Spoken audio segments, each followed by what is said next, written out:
As the data and AI landscape becomes more complex, simplifying data governance approaches that are fit for purpose is becoming increasingly essential.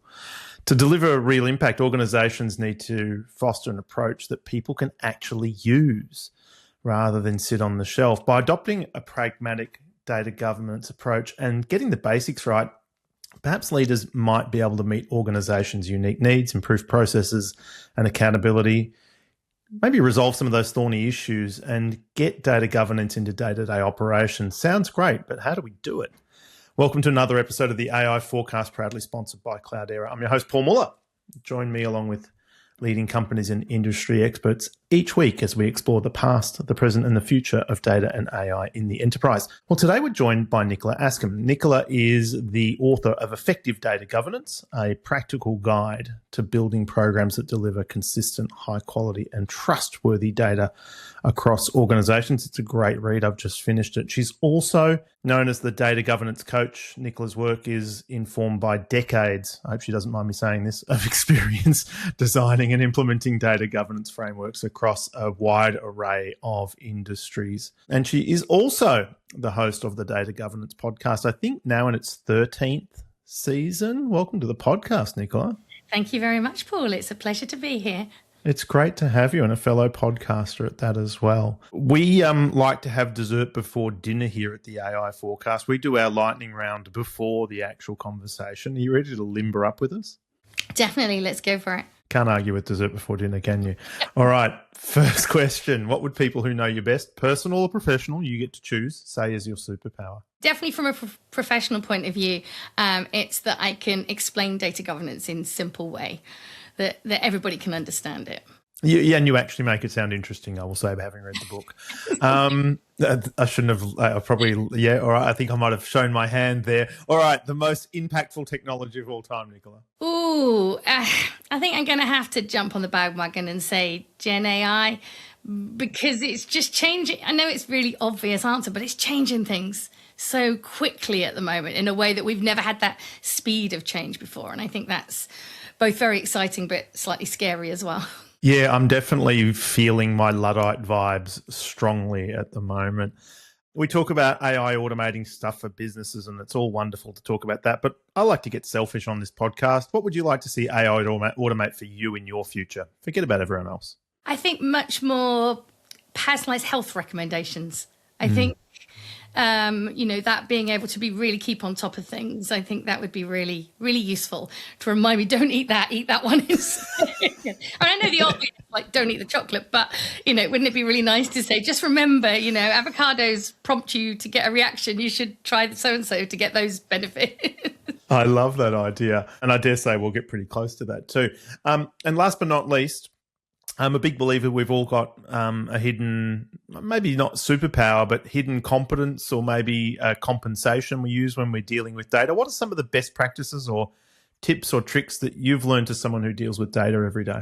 I think one of the key things is that actually it's more about the people than the data, because the data doesn't mess itself up deliberately. It doesn't capture itself or enter itself incorrectly or get used for the wrong purposes. So I think that's probably the big thing for me.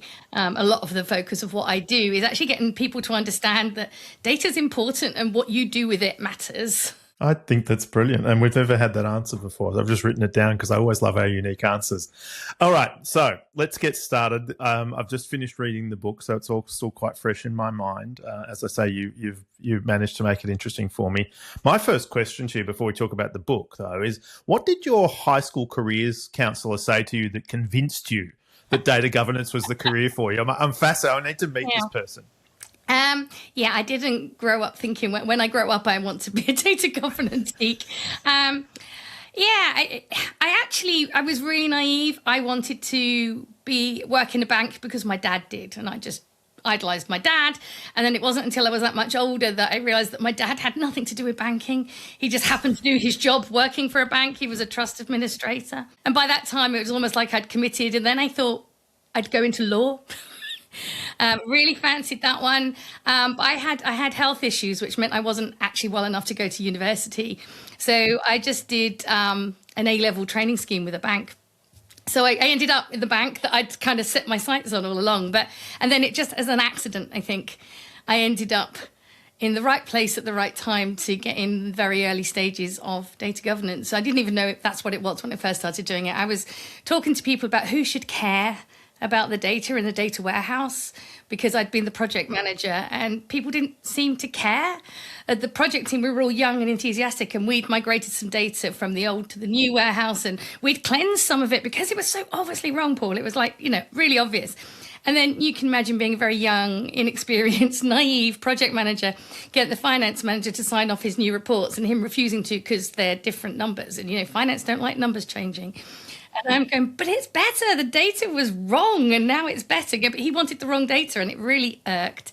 So I think it was my experiences that kind of made me think, well, who should care about the data? Because it really, I did get that it shouldn't be me as the project manager, but nobody else seemed to be caring. Well, we're all grateful that you did. I'll let you choose to whether to answer this question later, because you might feel that you want to answer it in the context of the book, which is going to be my question after this. But how has the need for data governance evolved throughout your career? Then if we think about where you started with that kind of skeptical bank manager to today, is the business still looking at it going, well, you guys just stop messing with the data? It might be wrong, but it's consistently wrong, and we're more comfortable with that than we are with perfection and change? Or does business now start to understand the importance of getting this right? I think there's still pockets of that, but it's a lot less common. It's been a really interesting journey. And I would say for probably even the first half of the 24 years I've been doing data governance, it was all regulatory driven. A regulator was saying, we need this for banking. And then it was, we need this for European insurance companies. And then others across the globe now are jumping on that bandwagon. Whatever it is, that if it's a regulated sector, sooner or later the regulator asks for some of the data, usually the stuff that's reported to them, to be governed. But I found it's really much more exciting the latter half of my career. I don't want to offend any of my clients from the first half, but it's felt like they were doing it because they had to. Somebody with a big stick was saying, you will do this, at least over this data. But I think now there was a lovely period where I've gone through where people are doing it because they can see there's real business value in doing it. We're not doing it because we've got to tick the box to get the regulator off our back. And I think that's been really interesting. I still work with regulated sectors, but I love the fact that there's a lot of people going, we need this. And then I think that's when we've got on to like the last year, 18 months, is where people are having this realization that we want AI to do everything for us and we'll all live happily ever after. But, I've got the greatest admiration for the clever people that build their large language models and it's amazing. But you train those large language models on the wrong data or data that's poor quality. It doesn't know it's poor quality. It learns from what you give it. And then we're not going to get the results we want. It's going to be just fast tracking what we've done before. If people make poor decisions based on the data they've got, set AI will do it even quicker and make it look authoritative and correct until we've made that decision as suffering the consequences. Absolutely spot on. And just a side note, I actually was going through what I would call the sort of first mile part of the data governance problem.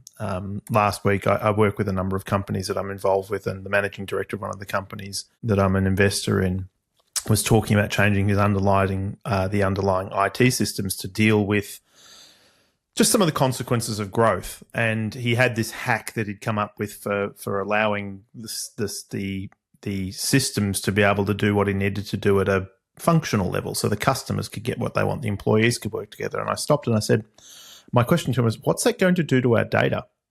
And he looked at me and he went, what are you talking about? I'm like, the question was essentially, or the problem that I saw was, it's going to pollute the underlying data in a way that will be non-linear. Like, unless you know that the way we're baselining the data has changed, you're going to lose a lot of history, you're going to lose a lot of analytical capability, and it will pollute results from now into eternity because you've thought about what's it going to do for the business, but you hadn't thought about what's it going to do for your ability to ask questions about the business 2 years from now, and you'll be head slapping. And it's interesting to think, though, that so many business people, I think, are more concerned about their tools than they are about the data and analytics. Data and analytics is almost like, oh, that's a problem for next year's reporting cycle. Well, I don't need to worry about that right now. Does that make sense to you?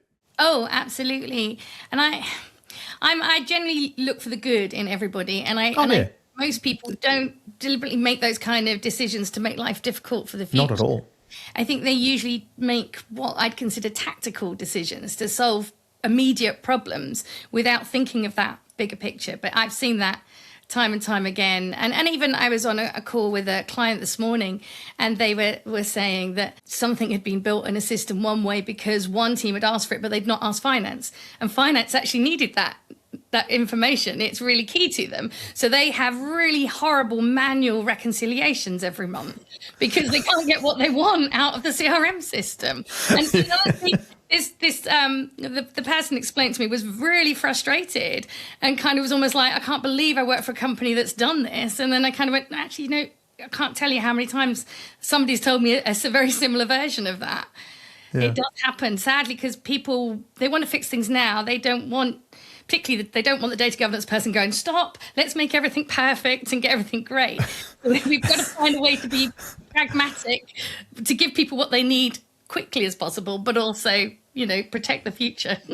Well said. And let's go on to the topic of the book, which is, I really loved it, by the way, effective data governance. It's definitely got a strong, what I like about it's twofold. It's got a strong roll up your sleeves. We're here to get things done. I mean, your big themes, prepare, design, implement, it's basically saying we're going to get stuff done here. We're not here to admire the problem. We're here to get on with fixing the problem, which I love. But it's also somewhat self-effacing. It doesn't take itself too seriously. What drove the creation of the book? I could probably do the flippant answer first, which I was asked to, which was hugely flattering for my ego. But actually, it was something I'd wanted to do for a long time. I really feel, as well, if you've read the book, I feel like I didn't just wake up one day and miraculously know how to do data governance. I've learned through trial and error and made an awful lot of mistakes on the way. And then as I worked for 2 consultancies after I left the bank before I became independent, and I saw so many other people making the same mistakes that I did, which was great because it made me feel not quite so stupid.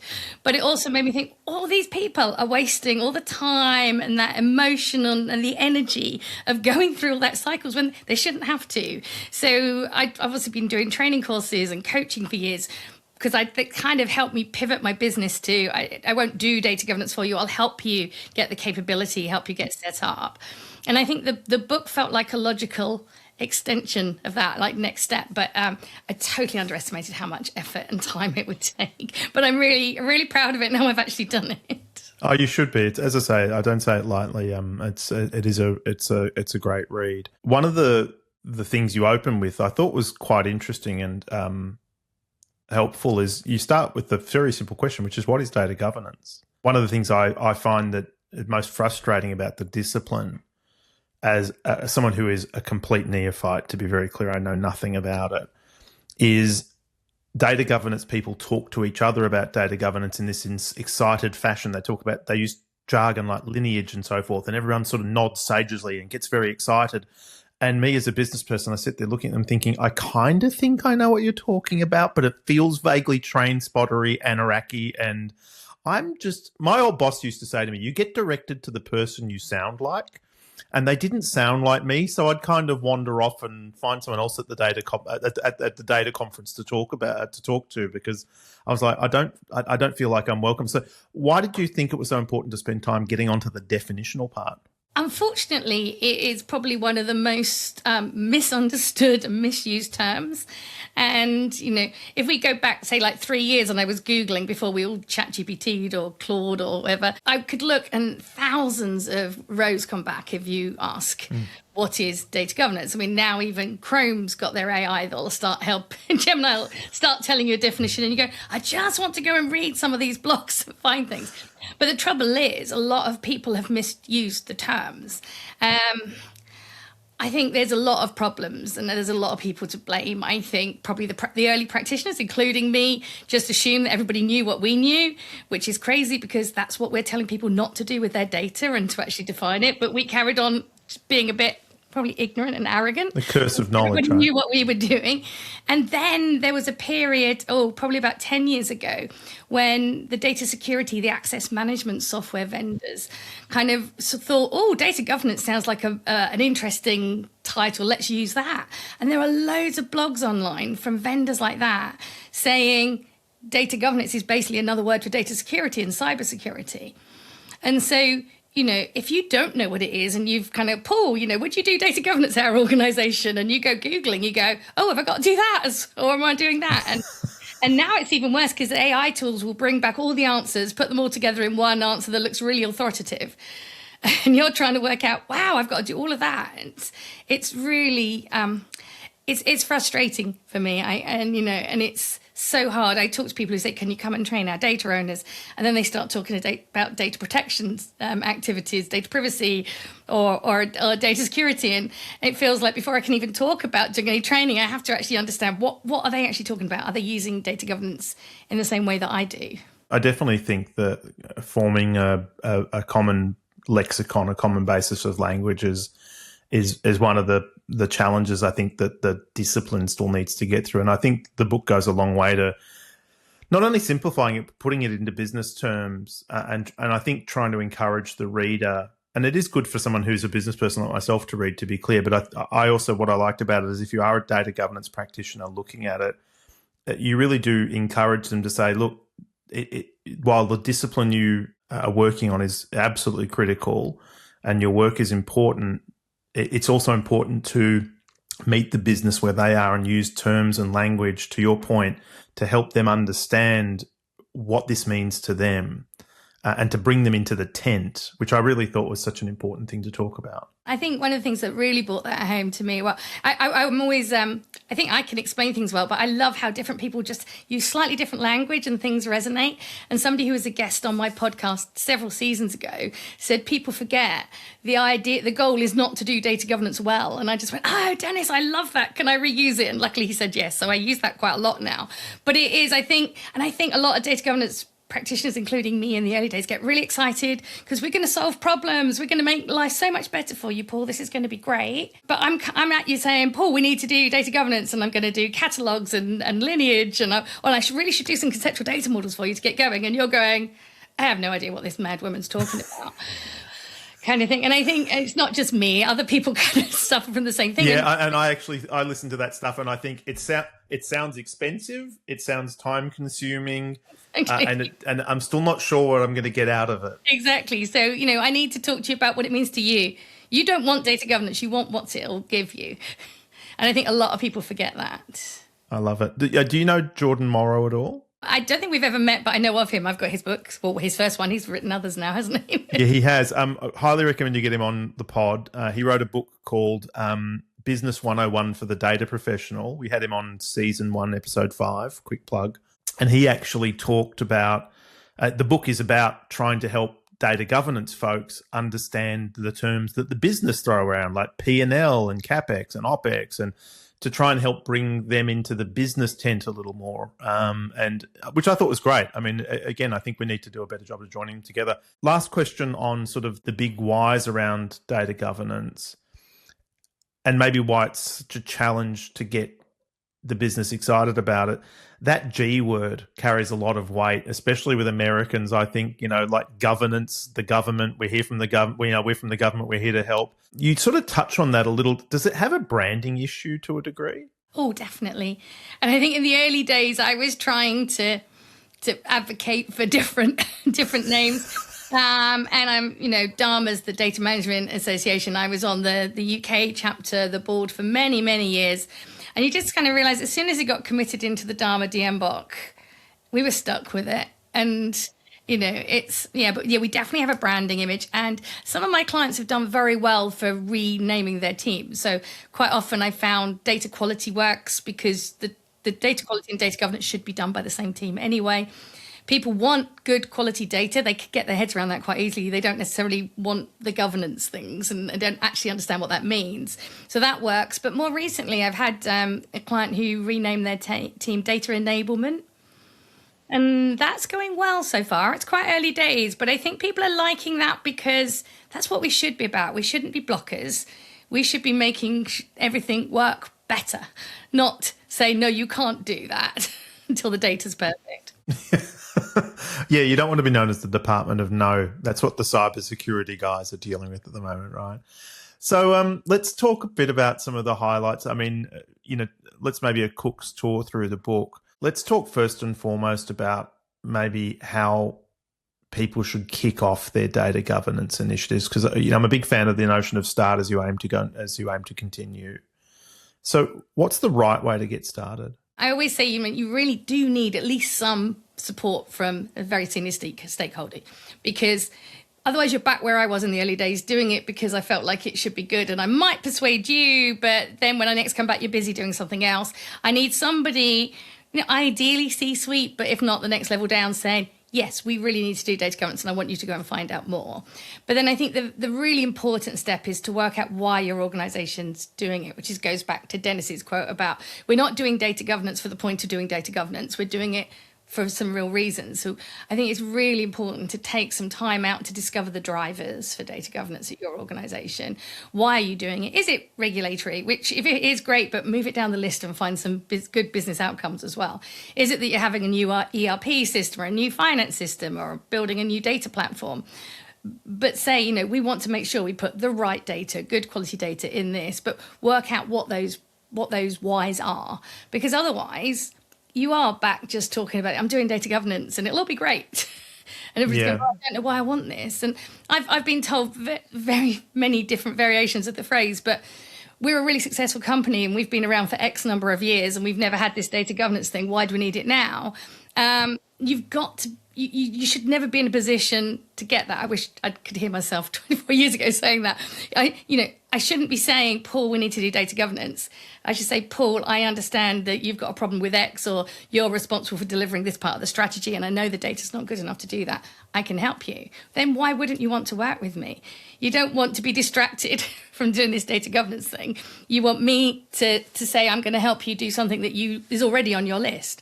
Yeah, absolutely. And I mean, you talked about data warehousing. I felt like that was almost compliance is definitely right up there next to it. The creation of data warehouses and people like myself saying, I've got questions I want to ask about the business and I don't want to spend 14 weeks doing Excel kung fu every quarter. And I use the 14 weeks very deliberately because by the time I get to the 14th week, I'm into the next quarter and I've got to start the whole process.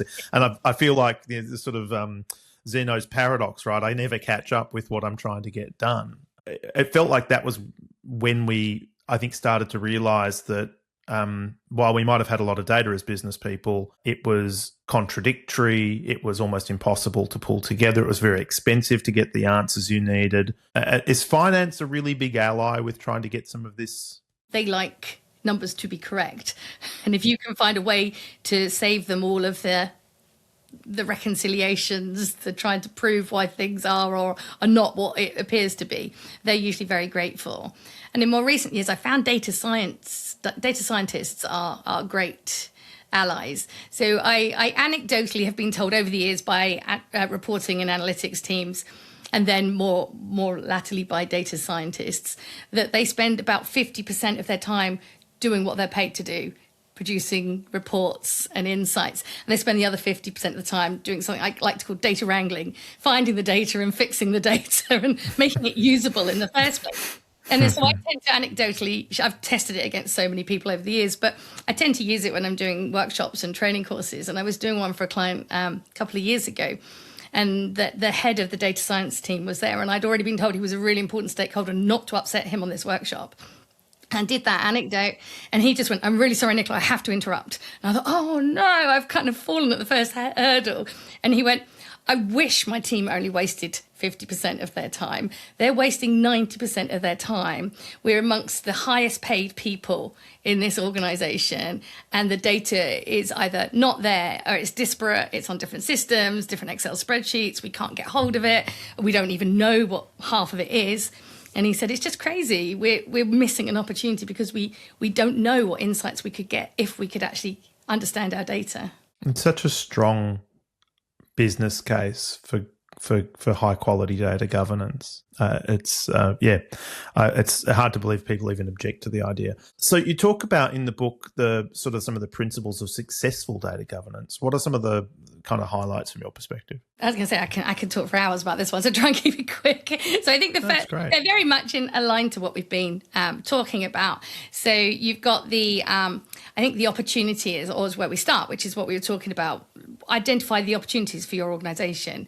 Don't start until you've done that, because it will make sure you design the right data governance to solve the problems that you're implementing it for. I then I've got a principle on capability, because I genuinely think it's better if data governance is done by somebody internally by the organisation, because they understand the organisation, they understand its culture, its constraints.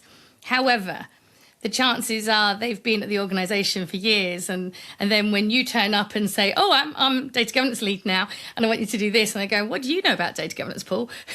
We've known you years. We know you don't know about data governance, kind of thing. So I think that makes it hard. But I think, so then you've got people who don't actually have the capability. They don't know what data governance is. But I think that can be taught. Or you can read in a book, but depending on it. But that, I think you need to address that. You need to make sure that you're supporting the people that you're asking to do data governance. And that's where that sort of teaching them how to fish rather than doing it for them is so important. Exactly. I think that's really key to me. I know that there are standard data governance frameworks out there, but I'm not a fan of them. I'm not going to name any of them because I don't want to badmouth anybody. But they're just... So I always hesitate to how do I describe them. I don't think they're useful. I think if you've never done data governance before and you're struggling, you're just starting out, they might be good for perhaps inspiration as to what would a data governance framework cover. But my problem with them is that they weren't designed for your organisation. They weren't designed for any organisation. They're just an academic exercise. So somebody like me has sat down and said, this is how you do data governance, full stop.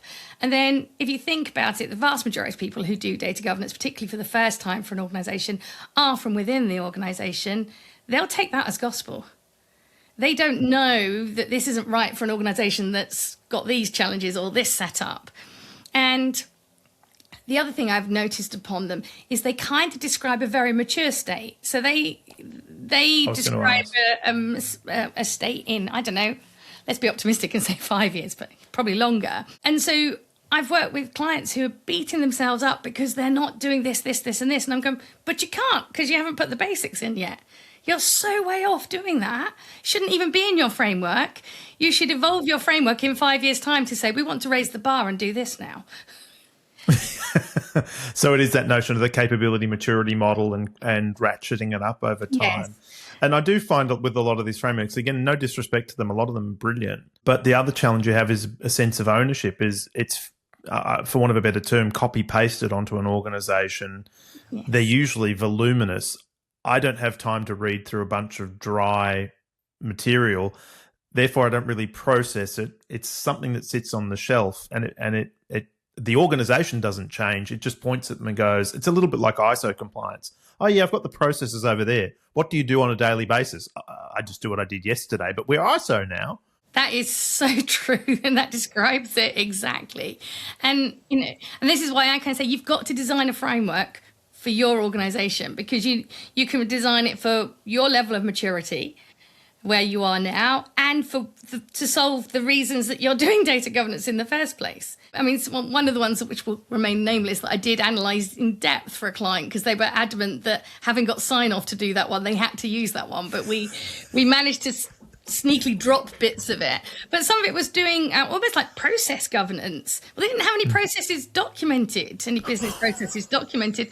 I can do process modelling, but that's not what I was there to do. We were trying to find some data owners so we could get some people accountable about data and make some decisions. Yeah, absolutely. Let's put some governance on processing and how we do our process. But in a few years' time, let's go one step at a time. Exactly.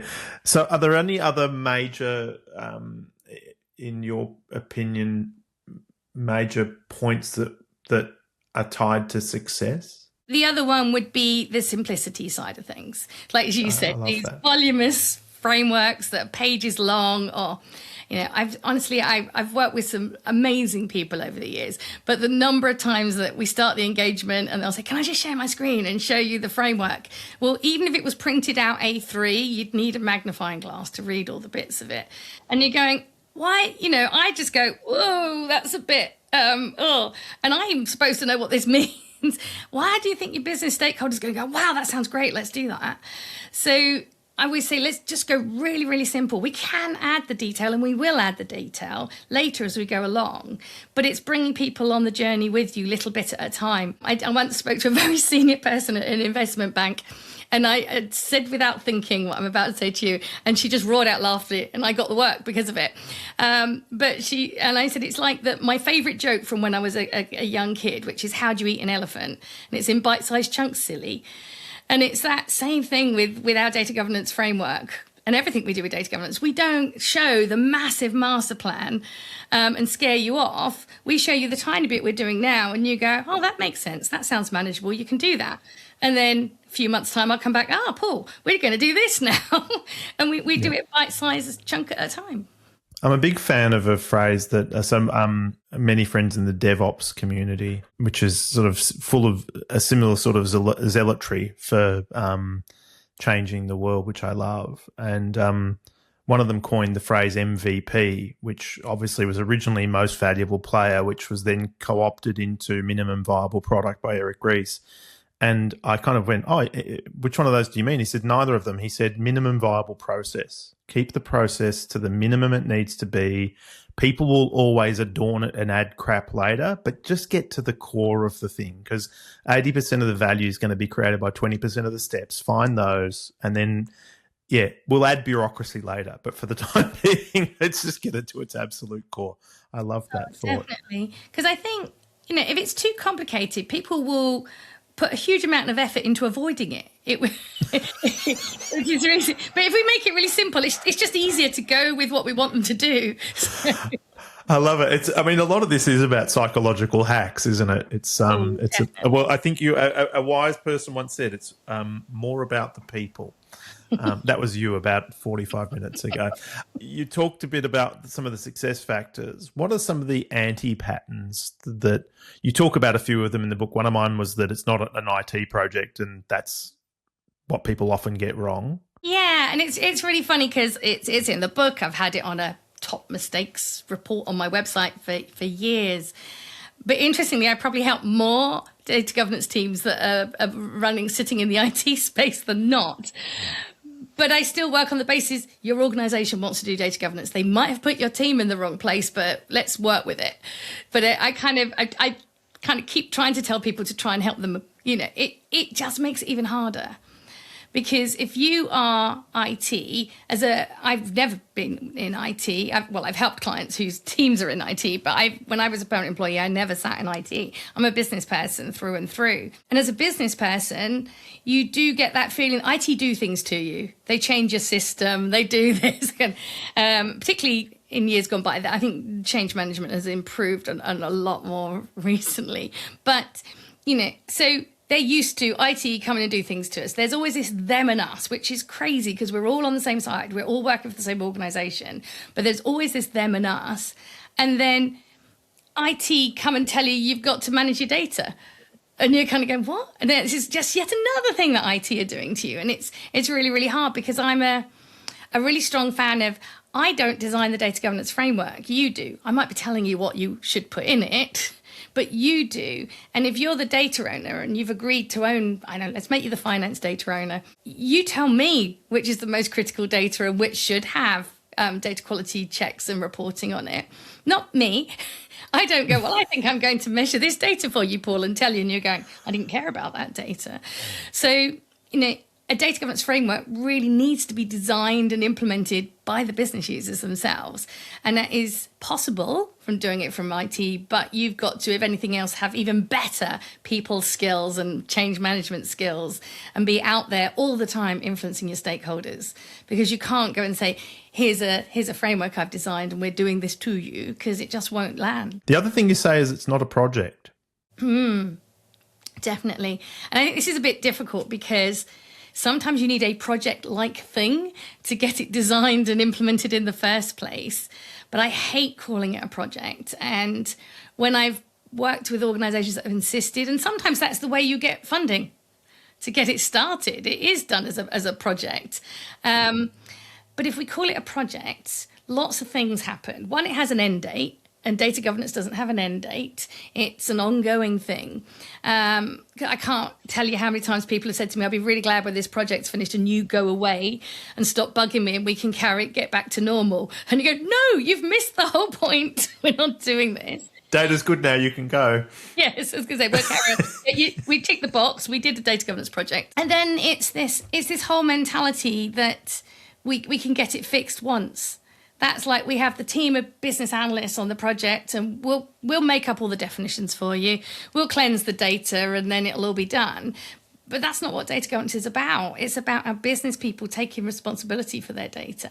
So if we do it for them, we're no further forwards than we were before. Are there any other anti-patterns or failure modes you've seen that you think the audience should hear about? I think the biggest one is ignoring culture and the culture change. Yeah.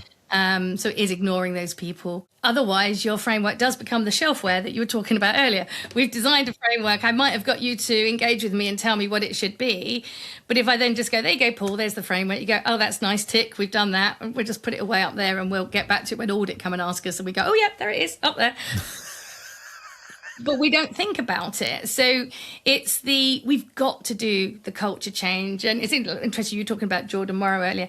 I think data literacy training is something that I've been doing for years, not calling it that. I was doing the very, very basic, not the analytics and the more advanced, but that real basic, get everybody to understand. It doesn't matter whether you're the junior person in the company or you're sit on the exec. Data is a key part of your job, whether you realize that or not before. And we all have some responsibilities for it. And getting people to understand that it's an asset. And we need to manage it the same way we manage everything else. And that involves an awful lot of communications and training and briefing and just being creative and how to keep people bought into thinking about data all the time. And I mean, and this is going to sound like I've set this question up for you, the importance of bringing in external people because, and I don't know if I'm allowed to say this without getting cancelled, you're going to slaughter some sacred cows in the process of going through some of this work, right? You know, how things are done here, why are we doing it this way, or why has this person got authority over, or why are they not taking accountability for whatever it might be? I mean, it tends to involve some tough conversations. You're nodding. And I think having an external person come in is probably one of the few ways you can slice through a lot of that culture because you're just coming in and making observations and anyone else making observations about what they're observing. It's not a judgment. Yeah, well, that actually, what you're making me think of something that really brought that home. So when I was a permanent employee of the bank here in the UK, where I first did data governance, I worked with some good consultants, but I also worked with some really bad ones. And the director of our department was an ex-consultant and believed that if you'd been in the bank more than 7 years, you were a dinosaur and you had nothing of any value to add. Yeah. And I used to go in and say, I think we need to be doing this, this, this, and this. And he'd go, what would you know about it? Go away. And and that's the polite version of what he was saying. And then some consultants came in, they bugged me, they stopped me working and focusing on what I was doing for about 2 weeks, asking incessant questions. They presented my ideas to him. He calls me in to say, this is why we need consultants. And I'm going, that's exactly what I was telling you. So I had this really hate this idea that experts are going to come in and tell you what you already knew if you just actually listen to your people. But I found that exactly. So the first consultancy I worked for, they were lovely. It was like one big happy data geek family. I'm so upset that they got bought by one of the big four. They don't exist anymore. They were just so lovely. And it'd been going so well the first few months. I loved the client. I love all my colleagues. It was just amazing. I'd done the best thing ever, being brave enough to leave the bank. And then we talked about data ownership, and the client said to me quite aggressively, we're not having individual data owners. We're going to have a committee. And I went, oh. And the way they said it, I went, oh. And I'd also well, the client's always right, aren't they? So I can go, yeah, you can do that. But that's going to go wrong because I've tried that one. It doesn't work. And I know why. And I got really uptight because I also was still on probation, and I hadn't been on probation for years, and I was really scared. I didn't want to upset client, didn't want to upset my boss. And I got in a bit of a state. And one of the senior chaps was over from Denmark. And I said to him, Cal, I don't know what to do. And he said, look, come on, let's go for a coffee. And he said to me, you always have to tell what you think is the best thing, Nicola, but there's a way to do it. And he said, and he said, just acknowledge that you don't understand their organization as much as they do. Give them the reasons why you think it won't work from your experience, but let them make the decision. And I went, okay. And I went back and I did all that in a lovely email to this lady who came back straight away and went, oh, well, we'll try it your way then. And I went, sorry? And the same thing happened time and time again, that I think if you say, look, Paul, I don't understand your organisation like you do, but what you're suggesting I've never seen work. And these are the type of things that I see go wrong. But clearly you understand it better, so I'm happy to support you doing that if you like. Even better if you put that in an email, because now there's a record. It's not a he said, she says. There's a very polite, friendly email. But I'll help you do it that way if you want. What a brave decision, Minister. Yes, exactly. So Humphrey would love it. Yes, and it's that. And I think that's where Kel set me on that path to actually. There is great value in having an expert come in and say, I've seen this before, I've done this before. But it's how you say it as well. And I'm always very, very careful to keep my person in the organisation involved. If I'm asked to go and I'm often asked to go and brief execs or do kickoff workshops with execs, but I won't go without their data governance lead or their data governance manager, and they'll go, oh, well, I'm not allowed to go to things like that. Going, yeah, but they're going to ask me, how does this work at this organisation? And I can answer the first bit because I've helped you come to that conclusion. But when they ask for the details, I'm going to go, I have no idea. And I said, and it's actually really useful because I can go, oh, well, Paul can answer that, can't you, Paul? Because now I'm demonstrating that you actually know this well enough to run this as well. So I think done well, having an expert can add huge value. But done badly, it can have the opposite. Yeah, I love that. And I should be very, very clear. I completely agree with you. I think we used to use the phrase when I was in consulting, reading the client's watch and telling them the time, because often they actually had the answers inside the organisation. Yeah. Your job was to, and this is why I mentioned the comment about really cutting through some of the sacred cows, is often, especially if people a couple of levels down from senior management knew precisely what the problem looked like, had very good thoughts about the solution, but lacked a voice or a champion to go, because often the thing that they were criticising or recommending be changed was put in place by the person that they reported to.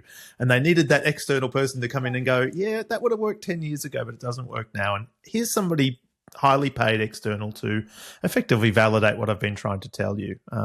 But it is difficult, I suppose, trying to find that right mix as well, because you obviously also don't want to disenfranchise the people inside the organisation. We'll go back to it. Change management. The hard stuff is the soft stuff. I quite like now just saying to my clients, it's all right, blame me. I always say I've got a thick skin. I don't actually in real life, but I'm not going to be there when they're blaming me, so I won't know. It's fine. But it's that kind of, blame Nicola. Say, I'm really sorry, Paul, but Nicola was really quite adamant it wasn't going to work if we do it that way. And it could be that they've told me that and I've agreed, but they can blame me. And it helps get over that hurdle of they're not, as you say, often not criticising their boss. As we start to wrap up, talking a bit about AI, which you mentioned earlier on, we've seen a massive disruption in the world of IT and particularly software development, coding, where tools are being brought in, AI-enabled tools are being brought in to help automate a lot of the processes, software development, testing, et cetera, so cybersecurity that previously required an army of people. It's been a big unlock. It's a big efficiency gain. The jury's still out as to whether or not the long-term efficacy is as good as using people for all of this work. So wait and see. What are you seeing in terms of some of the impact that AI is having maybe on the system design side? Are you seeing changes in how data governance people are leveraging the AI tools themselves to help them do a better job or more effective job? Yeah, I think it's one of those seesaw moments where I think AI to help us for some things, but not for others. So I'm seeing organizations use AI very well for perhaps like automated profiling of data, giving us ideas of where the problems might be, go and look for things. I love the idea of pattern detection, checking when things have changed. I love that. I love the idea of no code SQL. So I can give natural language to an AI tool and it will write the code to run my data quality rules for me. I technically have got a qualification in SQL, but you really don't want me doing it. I'm very bad. The DBAs were very rude once. So I managed to do a Cartesian join by accident. It wasn't intentional. So I knew that coding's not my thing, but I'm really good at getting business people to tell me their business version of the rule. But then I have to wrangle with the reporting team to get time and get it to the top of their list to build a report for me. Whereas actually a tool like that is going to revolutionize data governance teams. That I can get the thing, I'll be able to send it back to you. We can tweak and iterate really, really quickly. So I think that's going to be really, really powerful. On the other side, I really worry about the software vendors, and even not even the vendors, some of the prospective clients have told me as well. It's all right, we don't need people to write data definitions for us. Somebody said to me the other day, well, ChatGPT will write it for us. I go, how does ChatGPT know? And they'll go, but it will, I just go, no. It might get things like first name, last name, date of birth right, because we all know what those mean. But, one example really comes to mind. While I was in the bank, so many, many years ago, I did some reporting to the Bank of England. Some consultants came in and did the phase 1 early stage reporting. They built a data mart, did that, went. The permanent staff were working on the next phase, the more complicated reporting. And we were told to down tools and look into something because I worked for the corporate bank and we'd sent a report to the Bank of England telling them that all our lending to our corporate customers was on overdraft. So 1 year or less. And you go, strangely, the Bank of England didn't believe us and felt that our report might be wrong. It took ages to work out. They'd done no documentation. There was no definitions of what had been put into this data mart. But by doing reverse engineering, working a lot with the IT people, we worked out that they'd picked up a field that was called date. And they thought, well, that must be the end of the facility date. Yes. When we traced it all the way back to the source system, that was the annual renewal date. So once a year, all facilities to a corporate customer has to be reviewed. That will always be a year or less away because we're not allowed to keep lending to them unless we've done that review. And they picked up that. But there was no definition. It was just date in the database. So they guessed it would be right. So that was a human making a silly mistake. How's AI going to know what kind of date that is? It's just a date. Yep. It could have been my date of birth. It could have been anything. So I just worry that AI will always write the definitions based on what it thinks it can see. And if the quality is poor, and we know that, users never put the wrong things in fields. Oh, never. It will make up a definition based on what it thinks it can see. Yeah. I actually, I was doing some vibe coding, as I mentioned earlier, and that transmogrified into a vibe analytics session where I was asking some questions of some historic data. I was looking at trends in effectively first customer interaction to purchase order. So looking at what the sales lead time was historically, and then doing a cut of that by opportunity size to sort of say, okay, are our bigger customers letting us know earlier that they're interested in working with us, or is it more transactional? Basically trying to understand a bit more about the interaction. And I got this wonderful, because I put in a natural language query and got this wonderful looking analytic report back. And I was like, this is epic.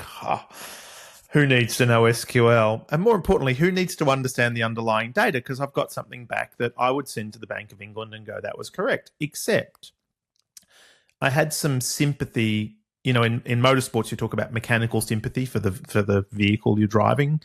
I think having data sympathy or maybe business sympathy and looking at it, and I kind of sniffed the chart a little bit, as it were, and went, hang on, that can't be right. Something told me it was wrong. And I did a bit more digging, and sure enough, to your point, the AI had glommed onto a set of numbers. It had made some assumptions about what that field meant. It produced a very compelling looking report that someone who didn't have sympathy for what was going on underneath would have sent it to a senior manager and gone, here's the answer to the question you asked, and been beautifully but precisely wrong. I think that's the trouble. It can make it look really authoritative. This isn't a scrappy Excel spreadsheet that somebody's presented you with. It's beautifully presented. And I think that's possibly my worry, that less experienced people will just go, well, that, as you say, that looks great. We'll go for that. Yeah. I mean, and to your point, I think it highlights the need for this is a cultural thing as much as it is a technology enablement tool and G governance. It really is more about changing the culture of the organisation, data literacy being one just small example of that. I know I've kept you a long time. We're nearly at an hour. You've been really generous. I do have two more questions, actually. The first, and it's going to have to be flippant because that's just how I'm wired. Do you ever think we'll get to a day where high school students are asking their career advisor what to do, come bounding home to their parents and say, Mum, Dad, I'm going to be a data governance guru? I think we are getting there. I think it's becoming a little bit. I might be being a bit kind of ahead of myself, but I do think so, because I think particularly in a world where there is this concern that AI is taking over the junior roles and what are people doing, it isn't something that AI can do. This has to be human-led. So I think that might drive it. And also AI itself drives the need for it. So I do think so. My goddaughter is at university studying business management at the moment. And she's ever so proud of my book. And apparently she took it in to show her friends on the course. And her friends now wants to do data governance. So I was going, wow, that is such a huge win. Take a bow. Take a bow. Last but not least, where can people go to learn more? Probably best to come to my website, which is just nicolaaskham.com. I wasn't very original with that. Or connect with me on LinkedIn. Grab a copy of the book, folks. You will not be disappointed. Nicola, thank you so much for joining us. We'd love to have you back on at some future point. Just brilliant having you here. It's been great. I've really loved our conversation, Paul. Well, everyone, that, unfortunately, is a wrap. Hope you've enjoyed it as much as I have. If you've got any questions or comments about today's episode, just hit us up in the comment section, or you can hit up Cloudera on LinkedIn. Handles at Cloudera with your thoughts. As always, we've got a tremendous array of guests coming up. So if you have enjoyed today's episode, you know what to do. Smash that like button, share, subscribe, do all of those things. It really does make a massive difference. Thank you again to Cloudera for hosting another episode of the AI Forecast podcast. And thank you again for listening in. We will see you all next week.